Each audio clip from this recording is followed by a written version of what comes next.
সম্মানিত সালথা নগরকান্দাবাসী, ফরিদপুর 2 আসন নগরকান্দা সালথা, একটু পরেই এই আসনের ফলাফল ঘোষণা হবে। সবাই মুখিয়ে আছে এখানে কে বিজয় লাভ করবে। এখানে আপনারা দেখতে পাচ্ছেন উপস্থিত আছে এখানে শাকপাল দেওয়ার জনগণ।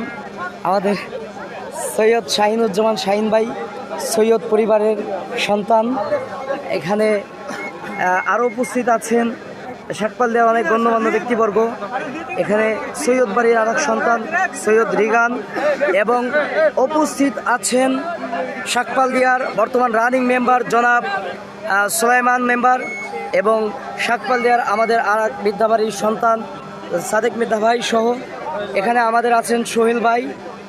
এখানে সবাই তারা মুখিয়ে আছেন আজকে শাকপাল দেওয়ার এখান থেকে বিজয়ের হাসিটা কে হাসবে।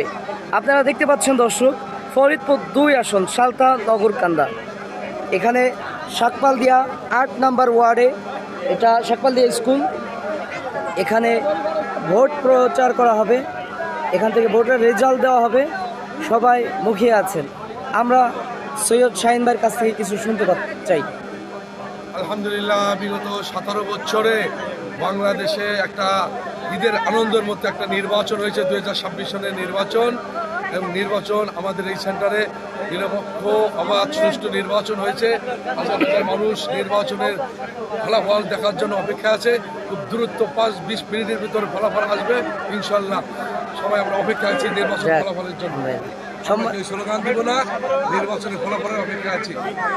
সম্মানিত দর্শক, আপনারা জানেন বিগত 18 সালে এখান থেকে মানুষ কিন্তু দাবুর খেয়ে পালিয়ে গিয়েছিল, তারা ভোট দিতে পারে নাই। দীর্ঘ 17 বছর তাদের ভোটকে হরণ করা হয়েছিল। তারা 18 সালে পালিয়ে গিয়েছিল এখান থেকে, তাদেরকে ভোট দিতে দেওয়া হয় নাই। দীর্ঘ 17 বছর পরে তারা ভোট দিতে পারছে, মানে তাদের আলাদা একটা আনন্দ কাজ করছে। এখানে আপনারা দেখতে পাচ্ছেন সব ধরনের লোক আছে। বাংলাদেশ 11 দলীয় যেই জোট আছে, জামাত ইসলামী, এনসিপি এবং বিএনপি, তারা সব ধরনের লোক এখানে উপস্থিত আছেন।